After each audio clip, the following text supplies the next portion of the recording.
আসসালামু আলাইকুম রহমতুল্লাহি ওবারাকাতুহু। সুপ্রিয় শিক্ষার্থীবৃন্দ, আপনারা যারা 2024 সালে দাখিল পরীক্ষা দিয়েছেন, আপনাদের জন্য গুরুত্বপূর্ণ আপডেট নিয়ে আমরা আজকের ভিডিওতে আলোচনা করব। তো যেহেতু আপনাদের ফলাফল প্রকাশিত হচ্ছে 12ই মে, তো 12ই মে ফলাফলের দিন আপনারা কিভাবে ফলাফল সহজে হাতে পাবেন এবং পরবর্তী কী করণীয় আজকের ভিডিওতে আমরা সম্পূর্ণ বিস্তারিতভাবে আলোচনা করব। তো সর্বপ্রথম আমরা জানবো যে 12ই মে কয়টায় আপনারা ফলাফল হাতে পাবেন। 12 মে 10টায় প্রধানমন্ত্রীর কাছে যে শিক্ষামন্ত্রী সহ সকল বোর্ডের চেয়ারম্যানগণ তারা যে ফলাফল হস্তান্তর করবেন, যে প্রধানমন্ত্রীর কাছে সকল শিক্ষামন্ত্রী সহ সকল বোর্ডের চেয়ারম্যানগণ।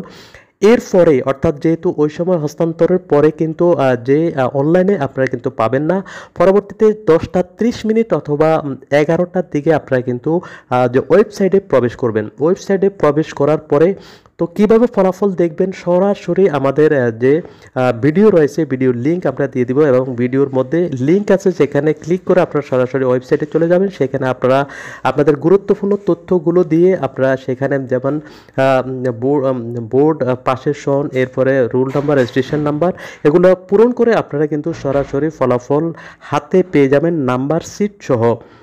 তো এরপরে আপনারা যেটি করবেন 11টার পর, সম্ভবত 11টার পরে আপনারা ট্রাই করবেন, 10টার পরে 11টার পরে কিন্তু আপনারা ওয়েবসাইটে ঢুকতে পারবেন। যেহেতু ওয়েবসাইটে অনেক বেশি যে ঝামেলা হবে, যে নেটওয়ার্ক অনেক বেশি ঝামেলা করবে, আপনারা চাইলে SMS এর মাধ্যমেও আপনারা কিন্তু ফলাফল লাভ করতে পারেন। তো SMS এর মাধ্যমে খুবই সহজ আপনারা মার্কশিট যেটি পেয়ে যাবেন।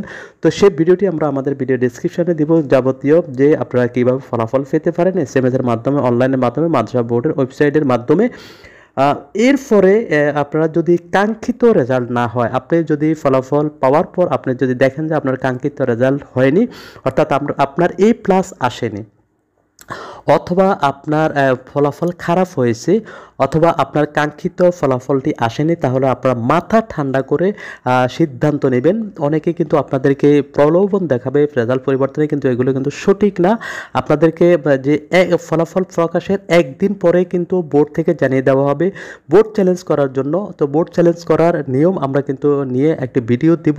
বোর্ড চ্যালেঞ্জ করবেন, আপনি যদি A+ কাঙ্ক্ষিত A+ না পান, তাহলে কিন্তু আপনি বোর্ড চ্যালেঞ্জ করবেন। যদি আপনার পরীক্ষা খারাপ হয়, বোর্ড চ্যালেঞ্জ করবেন। বোর্ড চ্যালেঞ্জ যে যাবতীয় নিয়ম কানুন তারা বোর্ড থেকে জানিয়ে দিবে। এছাড়া অন্য কোনো মাধ্যমে আপনারা কিন্তু প্রবলিত হবেন না।